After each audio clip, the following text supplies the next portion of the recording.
sahabat, selamat pagi dan salam jumpa lagi. Kembali jumpa di perjalanan pagi menuju tempat kerja. Oke sahabat, kali ini saya ingin berbagi cerita terkait dengan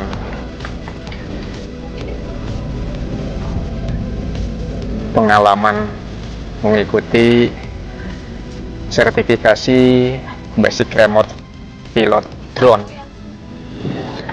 Ya, jadi kita ketahui bersama bahwa belakangan ini memang penggunaan drone sudah sangat banyak dengan berbagai tujuan penggunaan. Saya merupakan salah satu penghobi saja sebenarnya. Artinya menggunakan drone ini sebagai bagian dari hobi dan rekreasi. Nah, baik. Saya ingin berbagi cerita terkait dengan bagaimana saya mengikuti sertifikasi remote pilot.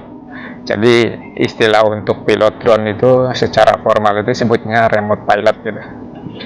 Artinya pilot yang mengendalikannya dengan cara remote atau jarak jauh. Nah, kalau bicara sertifikasi remote pilot gitu, secara pribadi saya merasa ingin mengikuti ini karena terdorong rasa ingin tahu lebih banyak terkait dengan regulasi gitu. Kemudian ya juga secara tidak langsung kan menambah rasa percaya diri ketika kita menggunakan alat ini. Sudah ada yang mensertifikasi gitu, minimal di level basic. Nah, kebetulan yang saya ikuti kali ini adalah diselenggarakan oleh FASI. Ya, sudah sekitar beberapa bulan lalu saya mengikuti ini, cuman saya ingin berbagi cerita saat ini sekaligus juga mengingatkan saya tentunya atas hal-hal yang pernah disampaikan pada saat sertifikasi tersebut. Ya, kegiatan sertifikasi sendiri dilaksanakan 3 hari ya. Dan karena memang di masa COVID yang tentu dengan menerapkan protokol kesehatan yang ketat gitu. Yang pasti ketika melaksanakan itu dilakukan rapid test, kemudian 3M diterapkan. Disediakan hand sanitizer untuk sering-sering membersihkan tangan, kemudian wajib pakai masker dan face shield, kemudian juga jaga jarak. Ya, ada beberapa materi yang disampaikan, berian materi pengetahuan gitu. Dan kemudian ada sesi tes tulis dan ada sesi tes skill atau praktek. Nah, terkait dengan materi pelatihan sendiri, ada beberapa materi khususnya yang terkait dengan kedirgantaraan. Yang pertama adalah terkait dengan regulasi pesawat udara tanpa awak atau dikenal dengan UAV. Oh ya, khususnya yang terkait dengan perhubungan ya, dan juga nanti terkait dengan kebandaraan wilayah KKOP dan juga hal-hal lainnya yang terkait. Kita belajar di sini terkait dengan regulasi. Kemudian terkait juga perizinan untuk yang terkait dengan hal-hal kegiatan-kegiatan yang memang diatur oleh regulasi memerlukan izin gitu. Kita juga nanti di sini di pelatihan ini belajar itu. Kemudian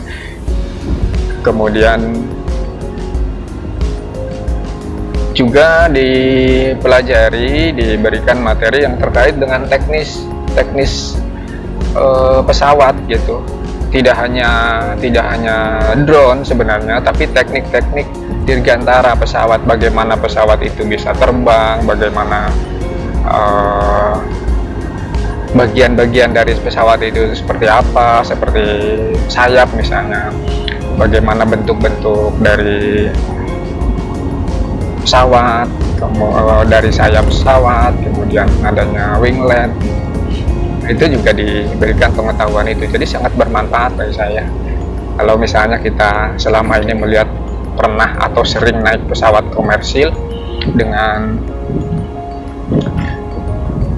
kita sering melihat bentuk pesawatnya seperti ini, kemudian sayapnya seperti ini. Nah, di sini kita bisa memahami bagaimana pesawat itu bisa climb, bisa naik, kemudian kenapa pesawat itu bisa stall misalnya. Itu dipelajari juga di sini. Nah, kemudian di akhir sesi itu ada materi ujian tulis dan ujian skill. Terkait dengan ujian tulis, ya tentu bersumber dari materi-materi yang diberikan gitu.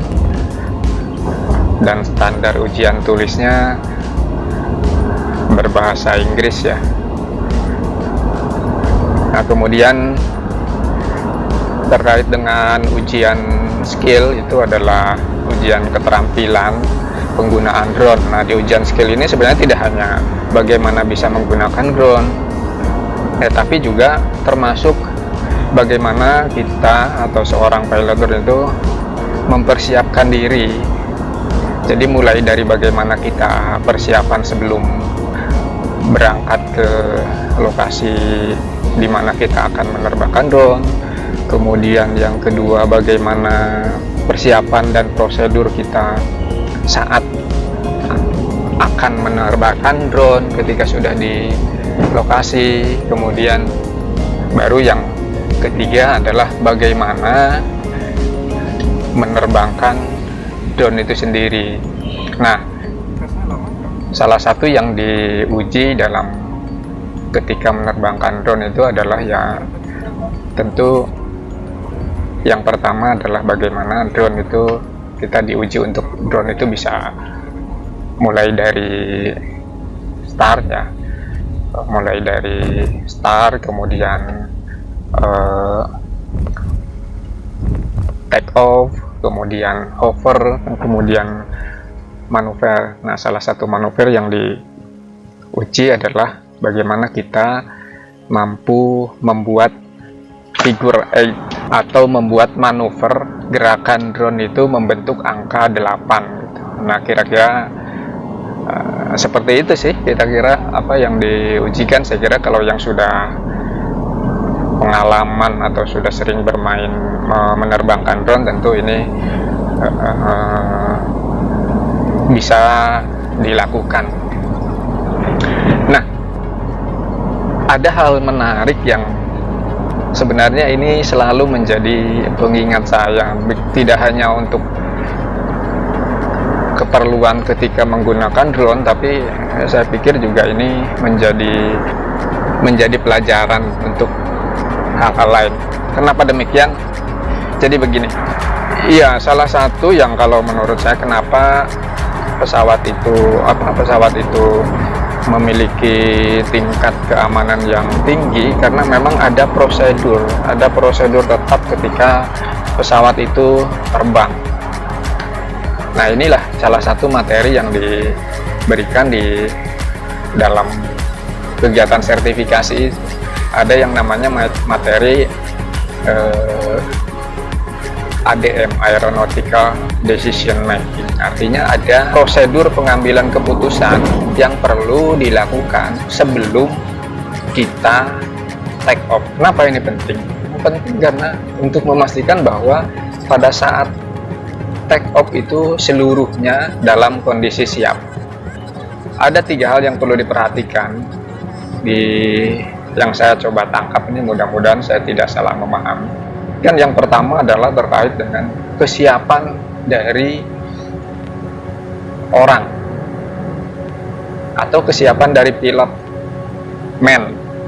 pilotnya. Jadi seorang pilot, baik itu pilot pesawat, pilot drone, harus benar-benar siap, harus benar-benar fit, fisik, mental harus benar-benar siap sebelum pesawat kita take off. Ini menjadi penting. Jangan sampai ketika misalnya kondisi tidak fit, misalnya sedang flu, gimana kan, misalnya sedang flu tiba-tiba lagi mengendalikan pesawat, lagi mengendalikan drone misalnya, bermanuver, tiba-tiba batuk-batuk misalnya, sehingga kehilangan konsentrasi, antara pikiran dengan tangan yang mengendalikan throttle itu tidak connect, ya berarti ya bisa jadi gerakan dari pesawat kita menjadi tidak terkendali. Itu salah satu contohnya. Atau misalnya ketika penglihatan gangguan, sakit mata lah misalnya, sehingga tidak bisa melihat pesawat kita dengan baik. Ini juga tidak bisa melihat layar monitor dengan baik, gitu misalnya. Ini juga salah satu contoh bagaimana seorang pilot itu harus benar-benar siap. Kemudian yang kedua adalah mesinnya, pesawatnya itu sendiri harus siap, harus benar-benar siap. Baterainya, kalau kita bicara drone itu baterainya harus siap misalnya. Oh, ini baterainya ini kondisinya seperti apa ini? Sel-selnya masih bagus nggak? Ketika terbang ini bisa digunakan untuk berapa lama ini? Kemudian juga hal-hal yang lainnya, misalnya propeller, itu yang hal-hal yang urgent itu ya, baterai, propeller gitu. Termasuk juga karena ini remote, koneksi antara remote dengan drone, dengan pesawat ini juga memang harus benar-benar baik, gitu, tidak ada gangguan. Itu dari mesin. Kemudian yang ketiga adalah lingkungannya, environmentnya, kondisi lingkungannya seperti apa gitu. Apakah misalnya sedang cerah, atau apakah misalnya sedang mendung, atau misalnya sedang berhujan, atau bahkan itu. Jadi lingkungan, nah itu lingkungan cuaca. Belum lagi termasuk juga lingkungan lainnya, kita akan menerbangkan di daerah mana. Nah, kita harus mengenali lingkungan itu.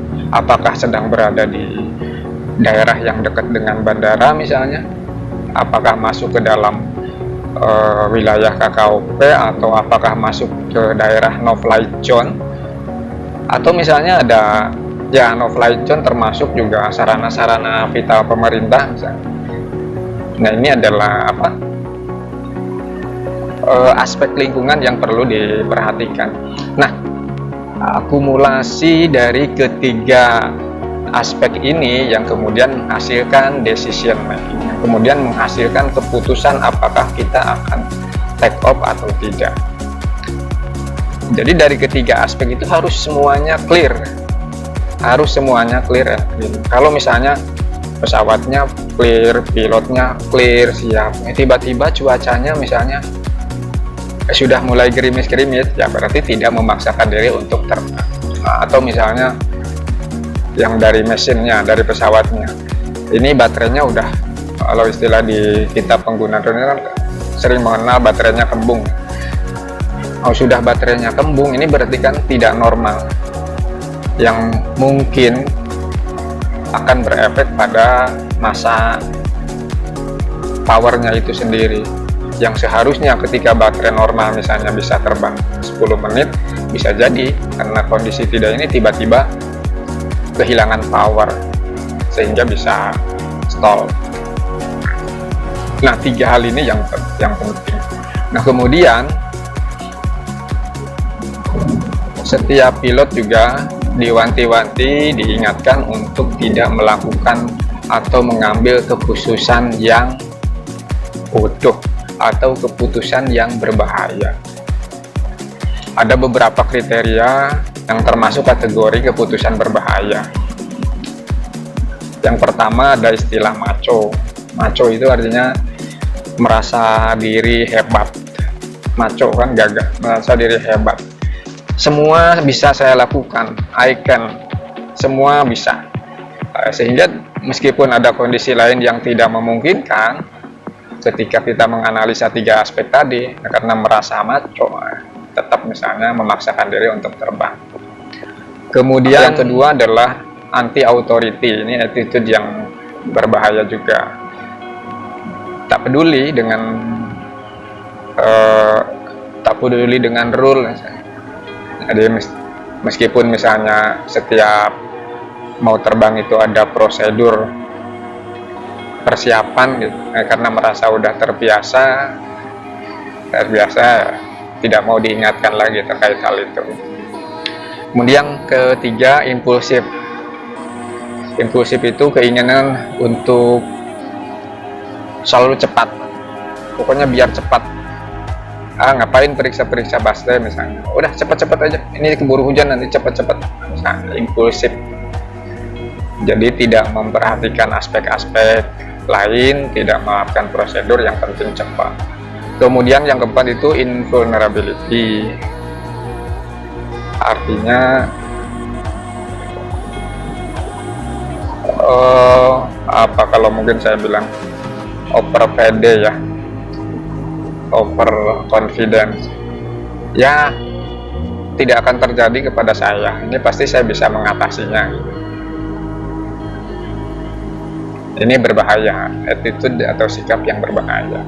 Kemudian yang kelima adalah resignation, pasrah, mungkin begitu ya, pasrah.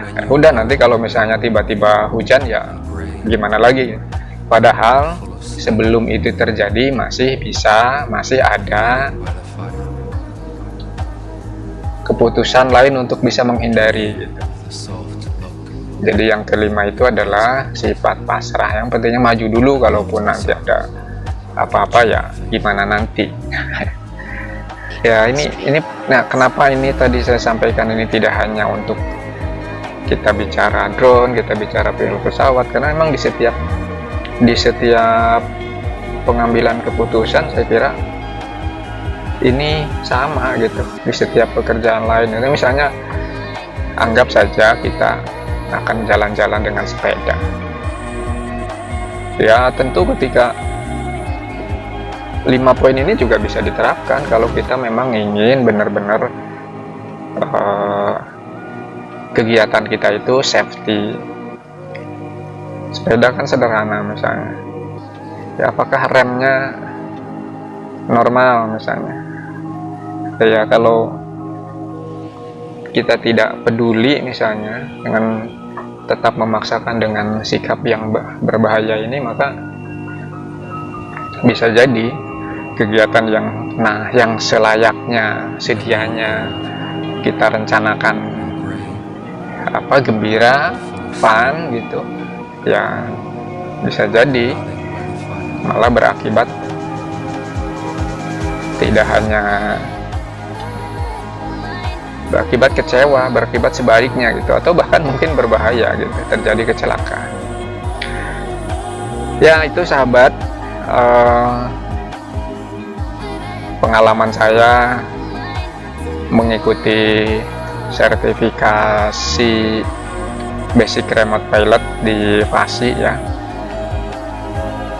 bagi saya pribadi sih sangat bermanfaat gitu, baik itu dari sisi pengetahuan, dari sisi regulasi, termasuk juga pengetahuan teknis dan hal-hal lain dan di luar itu ya silaturahmi ya. Jadi kita mendapatkan banyak teman, ternyata juga ketemu dari berbagai instansi, berbagai lembaga, berbagai dunia usaha untuk berbagai kepentingan. Oke, itu saja yang dapat saya bagikan kali ini. Dan sekali lagi sebenarnya ini hanya untuk pengingat, utamanya untuk pengingat untuk diri saya pribadi. Oh ya, untuk sertifikasi di FASI tentunya apabila ada yang berminat, di mana kita bisa mengetahui jadwal kegiatannya gitu.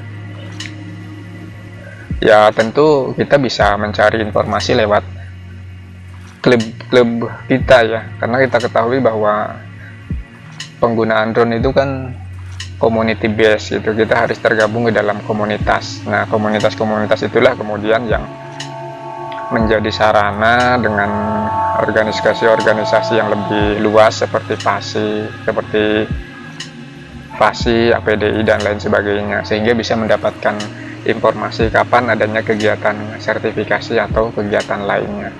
Nah, kemudian di FASI sendiri, dari informasi yang saya dapatkan adalah ada 2 jenis sertifikasi paling tidak ya. Setidaknya ada 2 jenis sertifikasi. Yang pertama adalah ini, Basic Remote Pilot.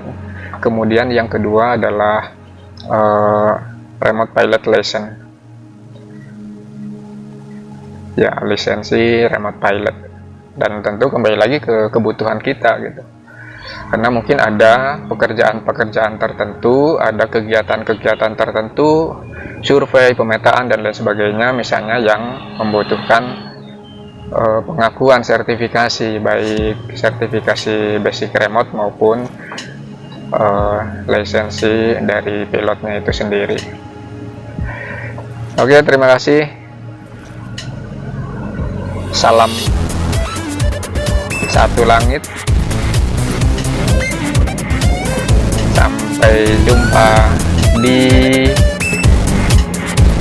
perjalanan pagi berikutnya.